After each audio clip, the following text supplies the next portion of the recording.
Welcome back, everybody, to our amazing 50-hour online vigil for Julian Assange. You just saw an awesome interview of me with Kiwi activist Alex Hills, and now I have another amazing activist who's been working with Alex on the New Zealand campaign to free Julian Assange. His name is Greg Rzesniowiecki, and I'm so pleased to have him here with us. Greg, can you hear me? Yes, thank you very much, Susie, for the introduction, and hi to everyone out there having a look in and supporting the cause. And hopefully we'll bring him home, but we've got Plan B as well. Tell us about Plan B, Greg.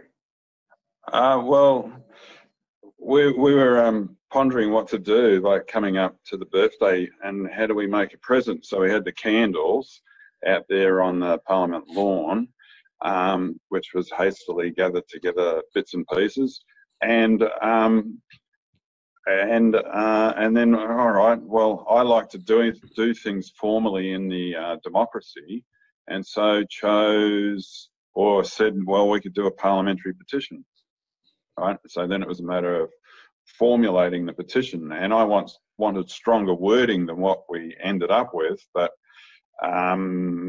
I didn't want to argue for too long with the clerk of the parliament in respect to the wording of the petition. So in the end, we've accepted the words that it's urged the government to provide Julian Assange with asylum in New Zealand. If the House of Representatives carried such a resolution, then the government would be silly to do anything else. So here goes. So tell us a bit about the process now that, I mean, you've got a couple thousand signatures, 2,200, I think Alex said, and that's not counting the many people, including one who just tweeted at me, that have said that the site is giving them an error at the government website and that they're unable to sign. What is the next step now? Well, for the people that are attempting to sign, let's get that one sorted out. Apparently, there's a capture on the thing. So you fill out your name and your email address. That's the only information that you need to really provide. And then you've got to wait for the capture to actually load and go tick, right, before you then press the button, to click it and say, sign the petition. So do that. Okay, like refresh the thing and start again and then try that. And if maybe what's happening also now is if there's a bit of interest because we're talking about it, don't be put off. There might be a little bit too much traffic on it. Try again a little bit later on. Okay, and if you get any sort of weird screens or things like that, or errors or things like that, please screen capture those and tweet them back to me, or get them back to me somehow or other. And your Twitter account is at Greg with like one G at the end. Full Moon. Greg, yeah, that's Full right. Moon. That's right. Let's see, Full Moon. Well, the moon's a reflection of the sun, and the sun is the sovereign, right? So the moon, public advocate, is having a look, and we're shining a light on what's going on. You very much are. Greg, now that you've got your petition coming up in 2 days, right? It's going to close. Then you're taking it to an MP. Now, what's the actual process in the House if an MP sponsors the petition? Okay, so what people need to think about is what the Parliament is, right? Like, because the whole thing is taking exercises in the democracy, it's important to have a think about what we're actually doing, and then we actually know what we're doing, and then we can apply those skills in other areas as well. It's not just about this. I mean, I came to this because I've got an interest in open government. Julian Assange and WikiLeaks is the perfect exemplar of opening up government, right? It's a cause that needs to be supported if we believe in democracy. Like, if we're not supporting this cause, we're not really believers in democracy and Enlightenment values. We're effectively fascists. Fair enough. I think that's a brilliant quote that you just gave there, that if you believe in democracy, you have to support WikiLeaks. And WikiLeaks say we open governments. This is the WikiLeaks tagline. Right, and so we had Ross just before, right, being interviewed by Vivian, where he gave the case as set out by the now Prime Minister of Australia, who won't lift a finger to help Julian Assange. So we have to appreciate the global hypocrisy, and it's open and there for everyone to see. And we have to use like instruments in the democracy to formalise the fact that they are being shitheads, right, and make them confront it, right? Because I don't know how much Twitter impacts them, right? But like doing things where they are confronted, right, where you're instrumentalising what you're doing is how I see that you can cut to it, right? And I can talk about other areas that I go which are related and how I came to be where I am. That would be a fascinating story, actually. I'm interested to know how you became an activist. How far back does it go? I was born, right? I'm an astrologer. You're born an activist. Well, of course, we're always born what we're born. I was born an activist, okay? I didn't realise it until later on, but like all of my actions were concerned about the other and not so worried about myself because I'm okay. Like I'm, you know, it took me a while to get confident, but you know, like nothing phases me now. Been around the block on that front, I know the feeling. Yeah, well, it's like, you know, so like the thing there is like, as one of my other skills is building. Well, there's nothing that I can't build, right? Because like, oh, I've stuffed it up. Well, I can fix it, right? That's all part of the learning. And the person who hasn't done something like failed or broken something or whatever is the person that's not ever done anything. Very true. And very true. And well, I think Alex said, you know, that she feels very empowered, seeing the response and seeing her being able to build a platform on this issue. And I think activism is extremely empowering because it's the realization that you don't have to just sit by and be a spectator as the world goes to shit. You can actually get in there, muck in, and have a go at changing it. Okay, well, there's a quote, right? Okay, so democracy, right, is not a spectator sport, right? It's participatory. Right? Because what happens is the spectators watch history go by and they go, whoa, how did that happen? And sometimes they might spend because they didn't do anything, right? That happened because they didn't do anything, right? They just watched it go by, like, you know, and now we've got like, it's live on TV, the planet's going to pack and we're watching it go by. And it's like, or arguing with each other about it. Well, you know, like, I mean, whatever someone's spraying in the atmosphere has got nothing on the amount of pollutants that are coming out of chimneys, right? Like in terms of the sheer mass of it, right? Like to put one argument in perspective. Like in terms of climate change and things like that, right? Like I understand physics. That's why I understand why a certain event that happened coming up the 17th anniversary of it on around about the 11th of September, right? How that couldn't possibly have happened the way that is described in the report that came out that they didn't really want to do. All right, so like I understand all of that because like I know how to build. I was trained as a fitter and machinist, engineering, got real practical skills. I've worked on the farm, I've built things, you know, like I know what breaks things and what doesn't. So I think that television set has got a fair bit of pollutants coming out of it as well. Oh, who knows? I don't watch it. It's the intellectual chimney. I don't watch it. You know? So, I mean, I was brought up on it. Like, I mean, we had a black and white TV. Like, I was born in 1958. I'm coming up for my 60th birthday. So like, it was exciting when we got our first TV when I was like only a youngster, and then we progressed to coloured one and all the rest of it. So I was brought up on a diet of TV, but like, I was also brought up in the imperial system and then had to switch over to the metric system, and was brought up in the pounds and shillings and then switched over to the other. I did my trade in both metric and imperial. Like, I can think laterally and all of these different things. So I've worked it out and said, it said no more TV, like, I don't know, a long time ago, you know, like 15 years ago, like enough's enough. It's like nuts. I read a lot. It is life-changing when you no longer watch network television. I greatly benefited from that transition, and I highly recommend it to everybody else.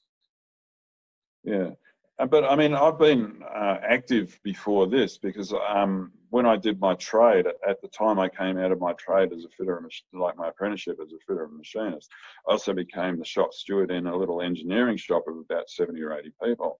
So at an early age, I was given certain responsibilities and could carry myself off, like in those roles. And then I was like in the railways, again, I was a shop steward, and then I was ended up being an organiser with the Metalworkers Union in Victoria, in Melbourne. Right?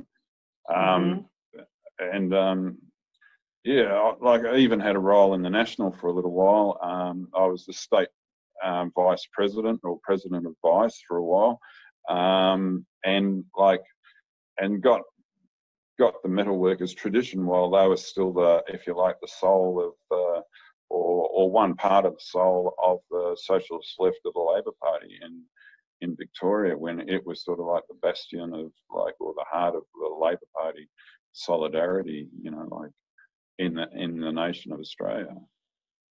And even after all the deunionisation agendas, that spirit of union-based activism still exists in New Zealand. Oh, totally, and it's in resurgence actually here now, because I mean they've got a fresh approach to their business. They've got energy about what they're doing, and they're being fairly ruthless in terms of how they're picking their fights and things like that. I mean, we've actually made an approach to the unions in New Zealand to be more publicly supportive, and haven't had much of a response, I must say. But they're focusing on their issues. There's probably a bit of politics in terms of the rise of the Me Too thing, and people not having good information about the allegations in respect to sexual violation in Sweden. And I mean, I'm never going to counter that with the feminist movement. Like, I'm not I'm not the messenger there. That's got to be other people who want to go out and actually counter that message. I think some people who are females should take on that role and do something about that in a fairly educative way, and also like then contextualise why it's so important that people do get that message, so that they can unify around the concept of we need to protect the messenger.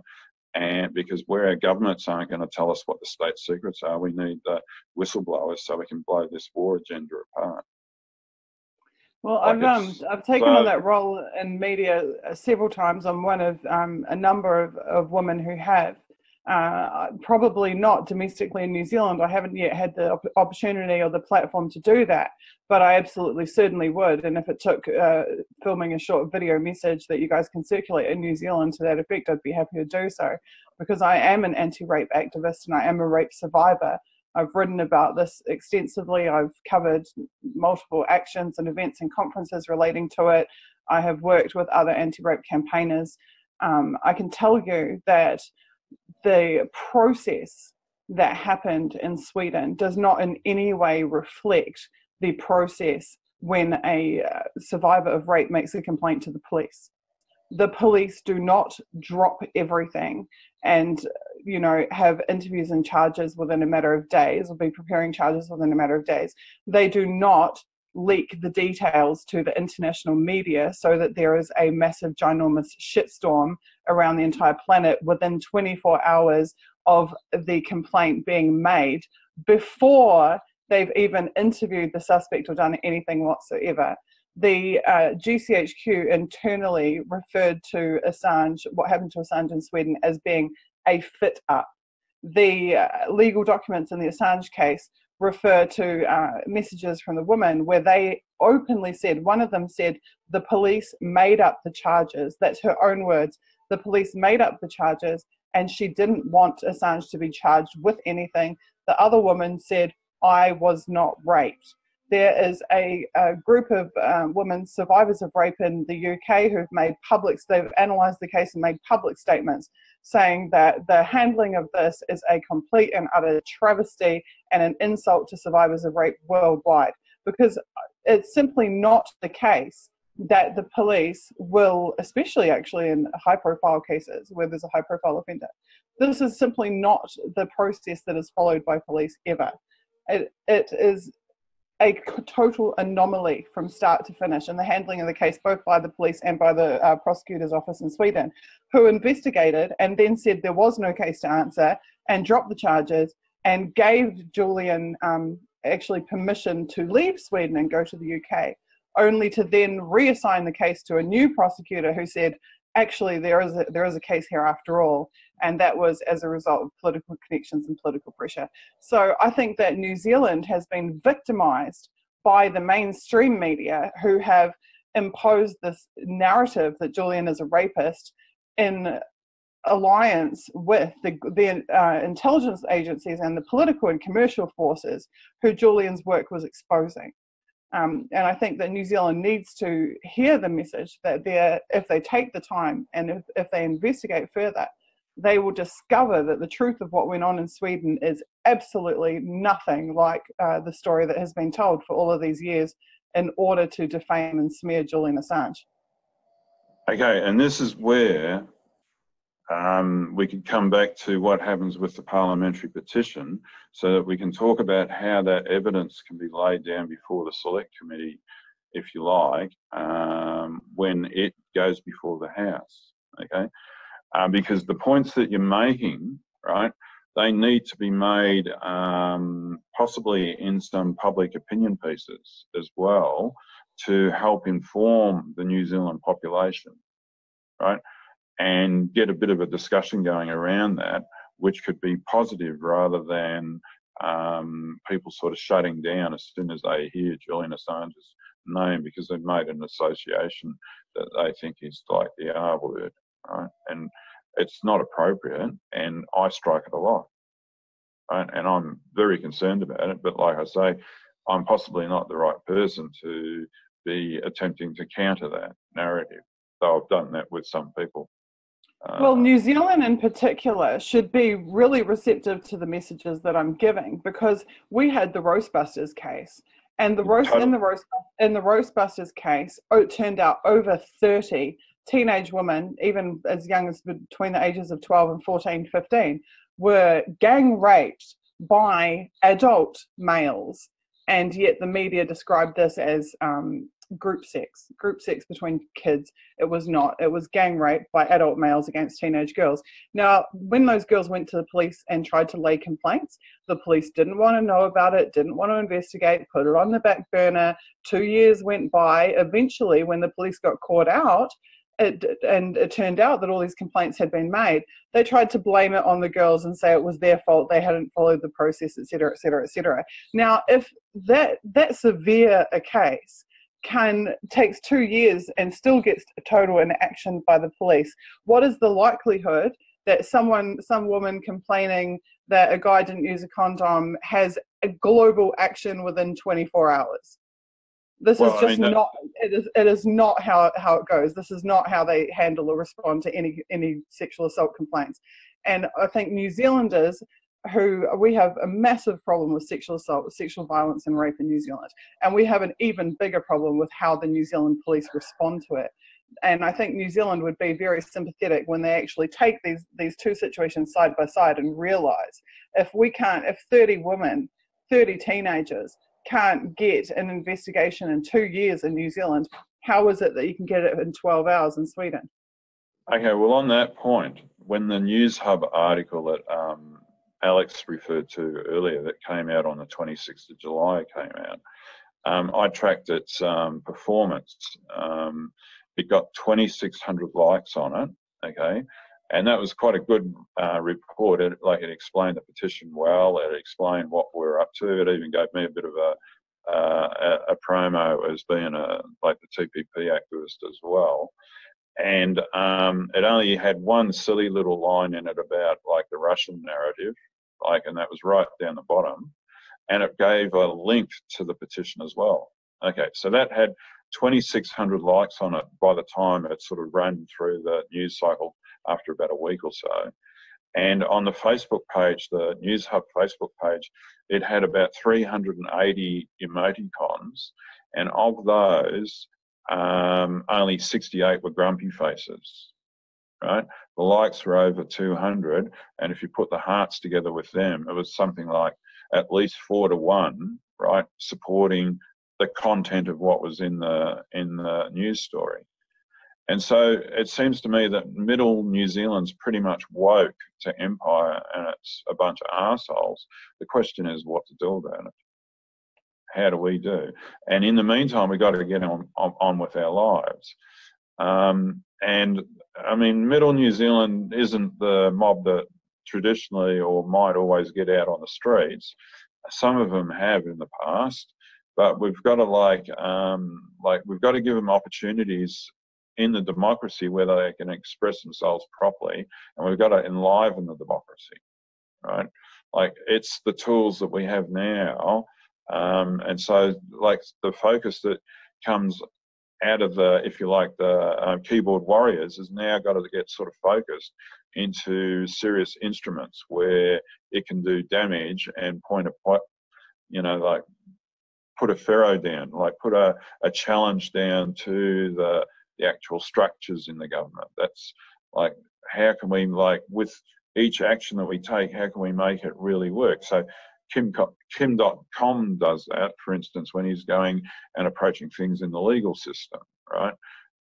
We in the democracy, we use generally just democratic instruments. Where we're well enough resourced or we feel that we need to, we might take a court action, but we understand the courts are stacked against us. Very much so, and I think we're going to have a huge test of New Zealand law when we see Kim.com's case in the Supreme Court, because that's going to be the decider about whether we have sovereignty in the legal system in New Zealand, or whether we are, even in the legal system like we are in that with our military, subjugated wholly to US empire.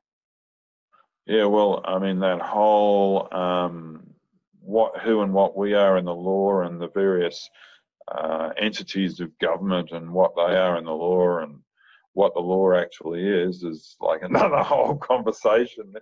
I find it fascinating, but I mean, ultimately that is all mediated by something called power, right? And it's okay, how do we develop power? And how do we get pointy power at the point of leverage where we need it so that we can get things to happen, right?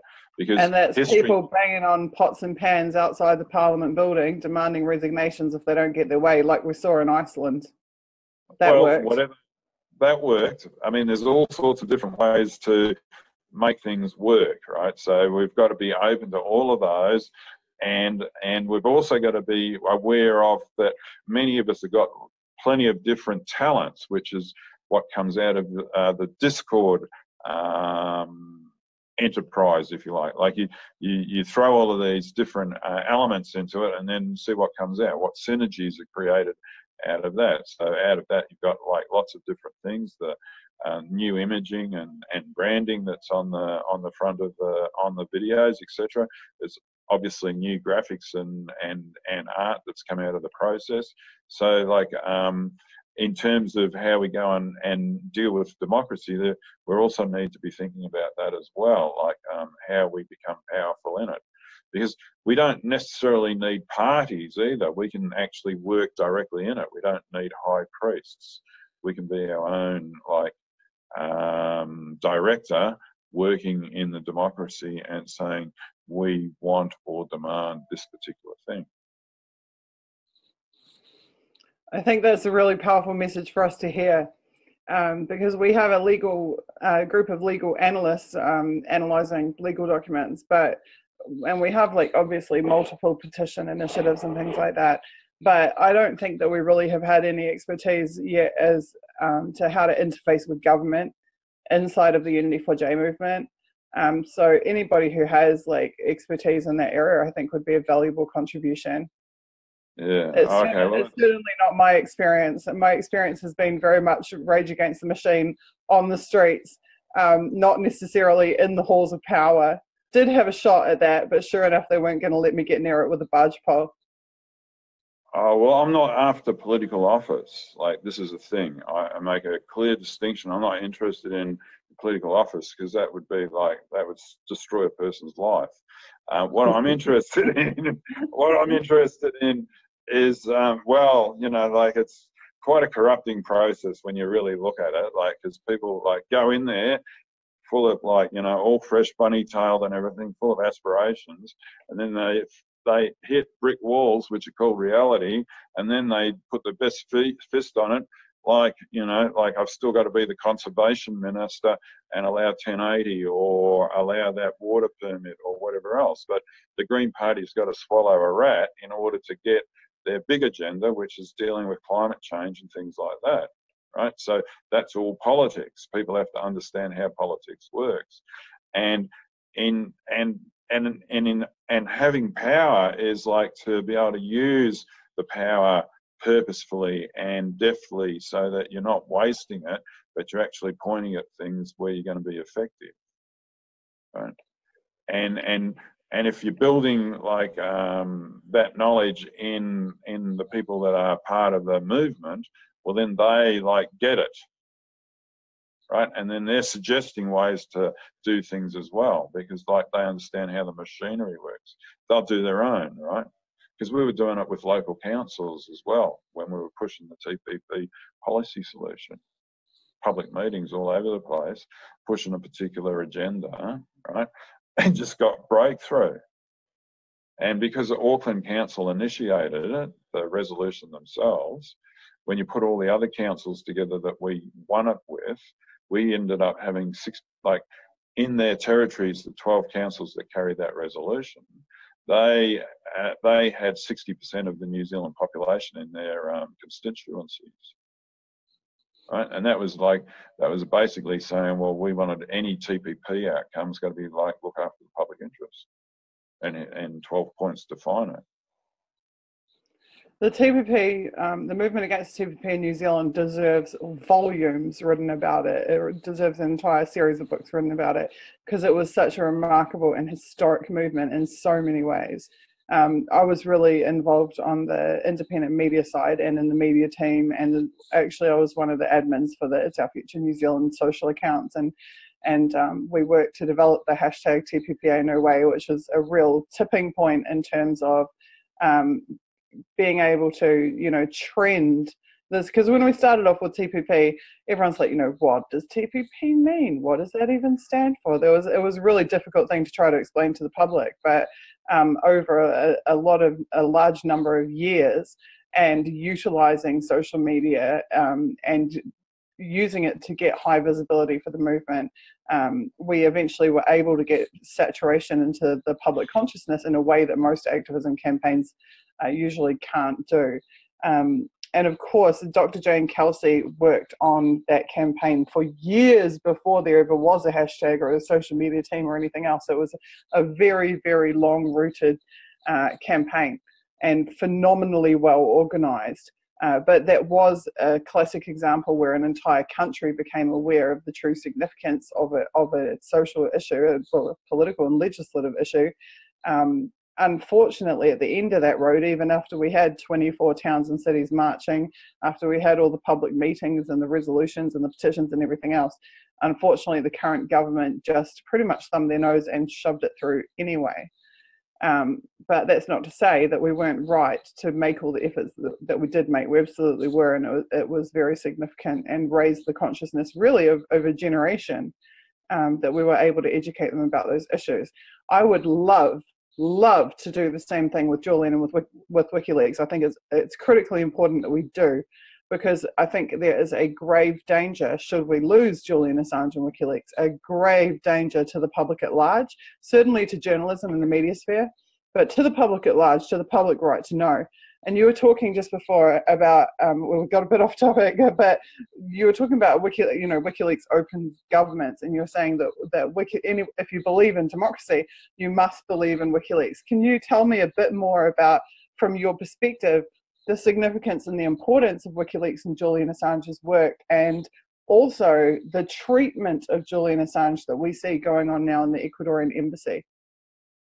Okay, so I don't know much about the treatment, and to be frank, a lot of people are concentrating on that, so that's not been my focus. My focus is, if you like, where I've come from is, if you like, parallel is I've been seeking to open up government in New Zealand in terms of the blockages I've found in asking questions under Official Information Act's questions. And so I keep coming up against Section 6 grounds for withholding information, and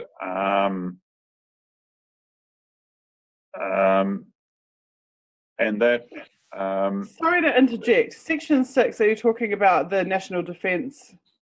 Yeah, sorry. I must mean, defence, counterterrorism. Okay. Are you saying that? Sorry, are you saying that you've made information requests that have been denied on those grounds? Yeah. So Section 6 A and B is where a government passes information to another government that becomes privileged, and also anything that they say is like national in the national interest or national security, it gets an automatic grant, free pass, and no one gets a look in. Okay, now that Section 6 also covers trade treaties. Now, what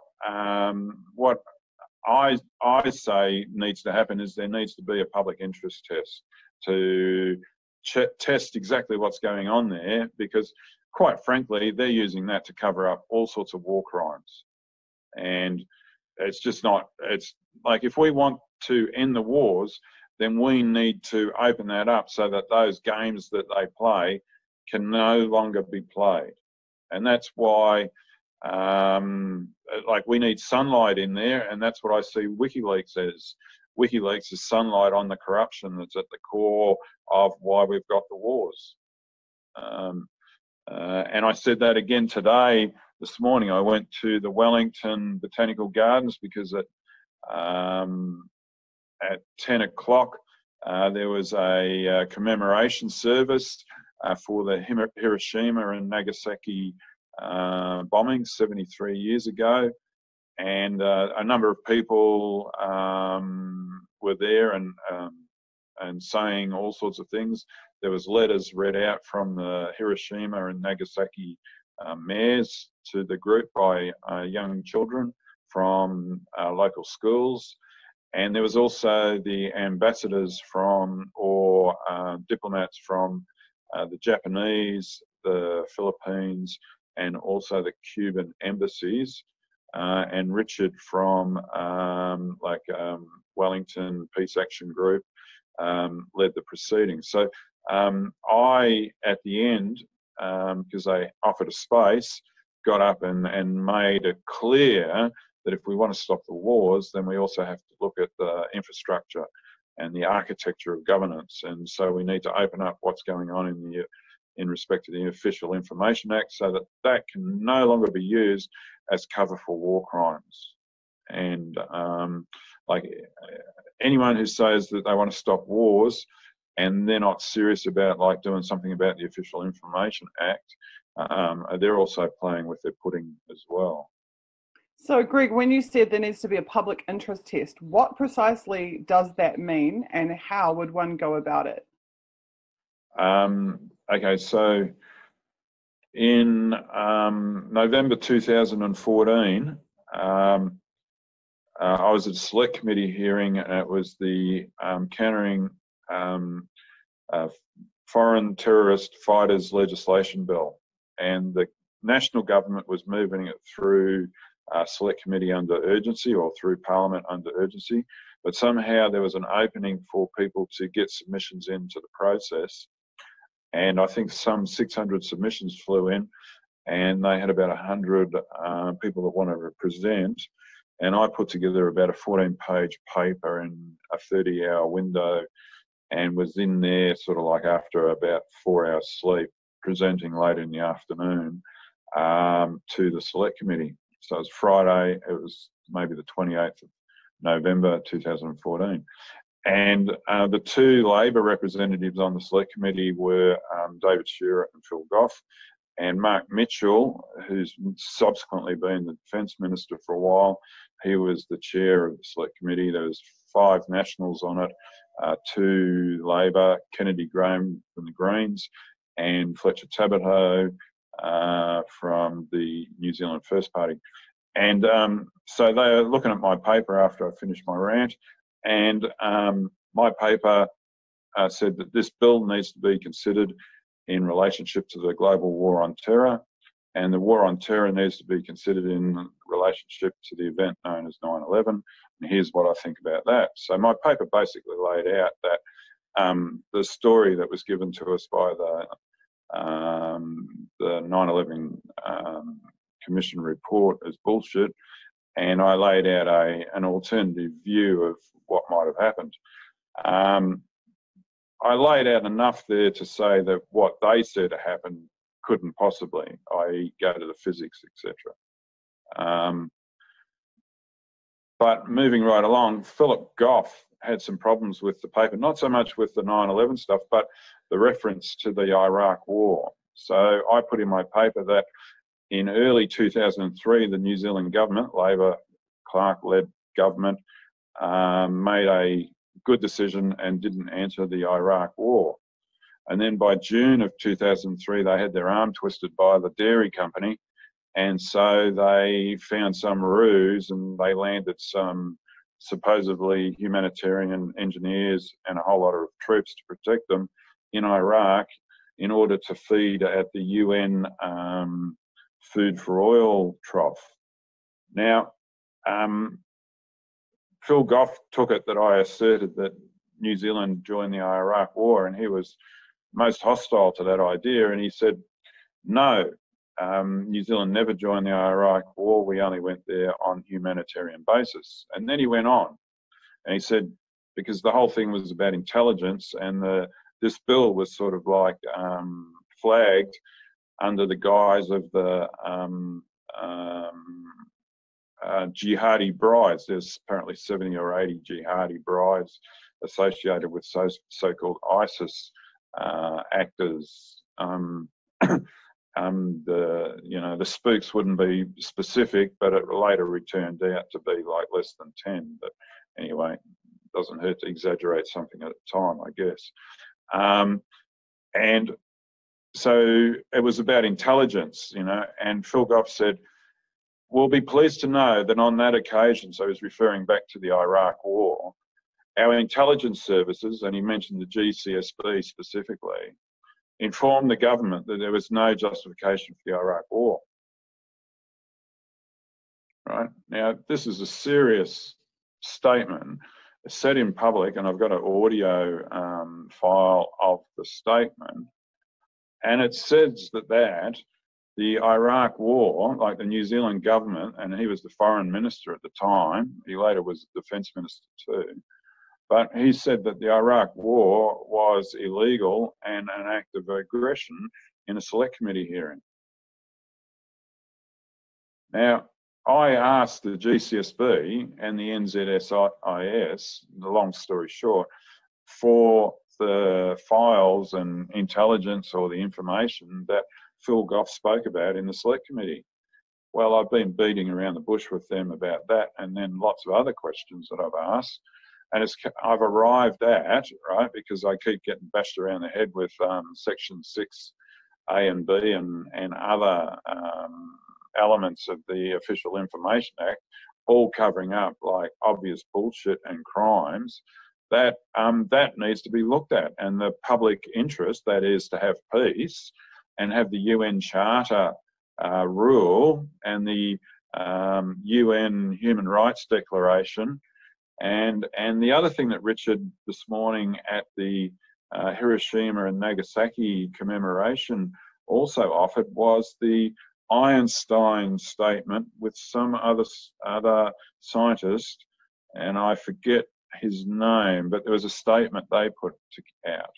And what this Richard was saying, Richard from Levin, was saying that you put the UN Charter and the Human Rights Declaration together, and what that statement from Einstein, and you've got the law, because the law is based on, right, the integrity, the self-evident rationale for the sacred human being, and then everything else flows from that.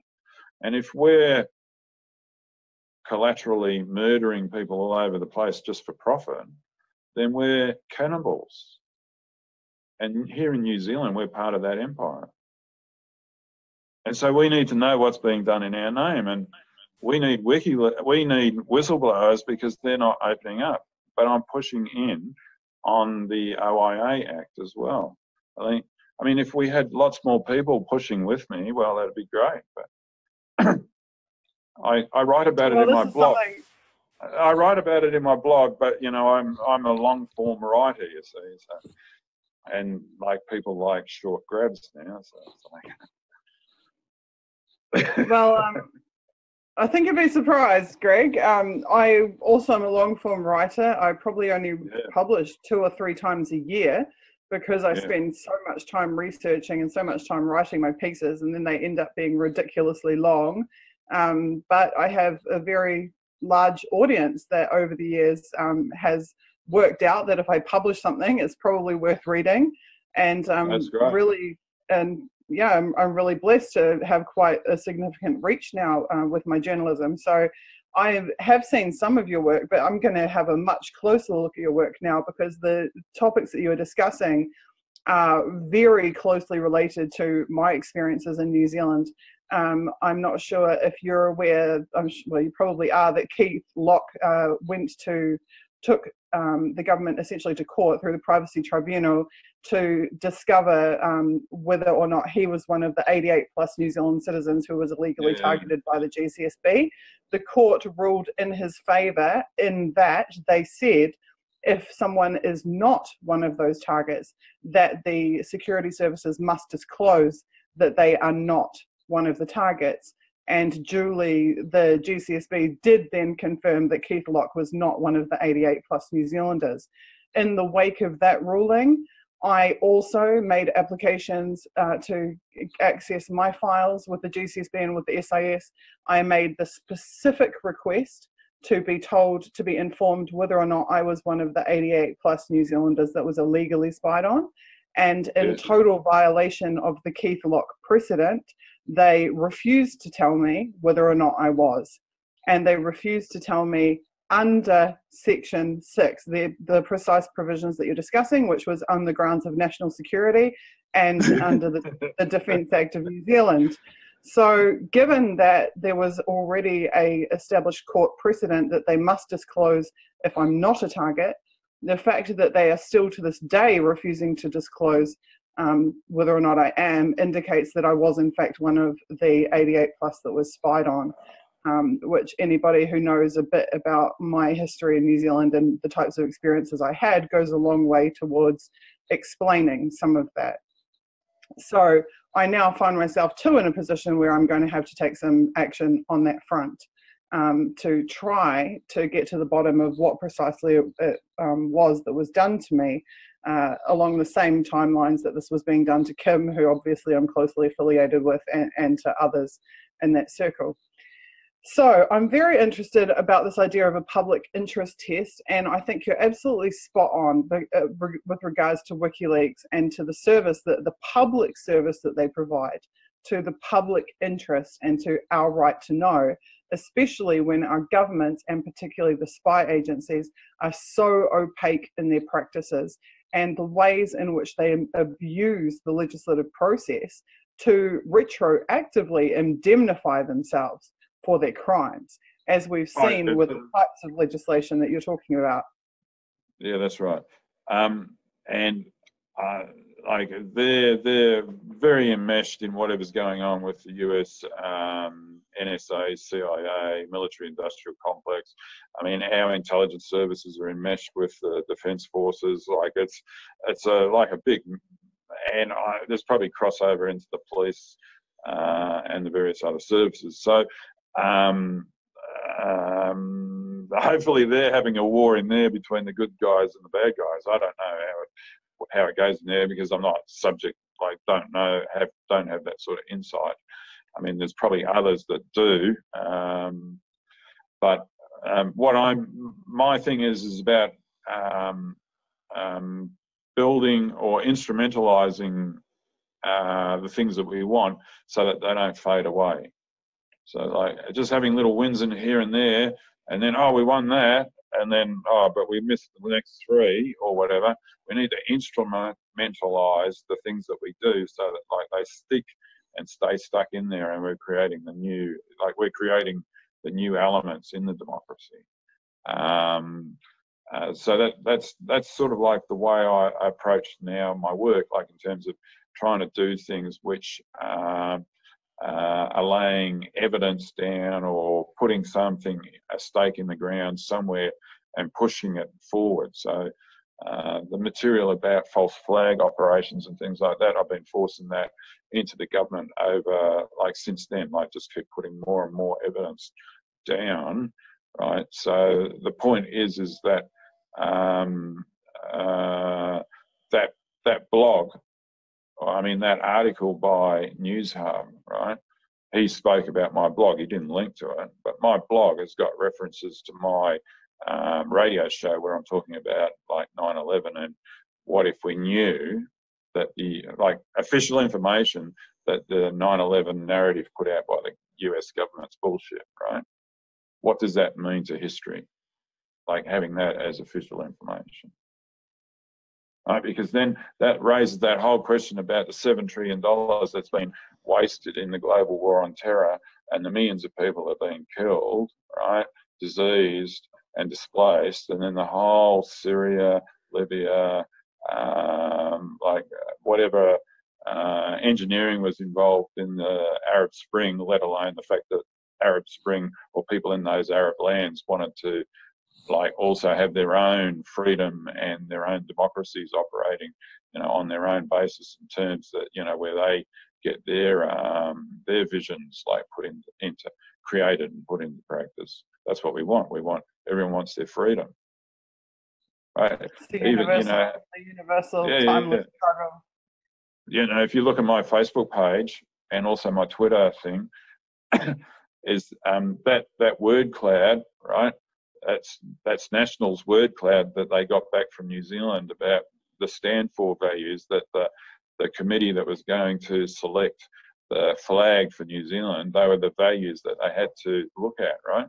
The three biggest values in that word cloud, right, are history, freedom, and equality. And that's what it's all about. It's like, that's 43,000 New Zealanders put in, and that's the extract from it, right? The essence of what New Zealand stands for, right? National found that for us. Thank you, National. I keep reminding them all the time. It's beautiful. See, everyone contributes, right? If we didn't have the $26 million spent on the word cloud, I wouldn't have that sitting on my Facebook page. Well, there you go. The government has performed at least one public service in recent memory. Greg, right? I have to thank you so much for being here. It means so much to me as a Kiwi to have you and Alex and others with you doing what you're doing. It means a phenomenal amount to me to know that this fight is being carried, on the steps of the Beehive in Wellington and throughout the country. Sign the petition. Everybody, please get on and sign the petition. And if you can't sign the petition, then take a screenshot of the 404 or whatever error message you get, send it to Greenweaver Arch, at Greenweaver Arch on Twitter, or to at Greg Full Moon, Greg Full Moon on Twitter. Greg, thank you so much for being here. It's been an absolute pleasure to have you, and I will be in touch because I'm very interested in looking further into what you've been doing. All right. Cheers. See you later. Bye. Ka kite anō. Bye-bye. Bye.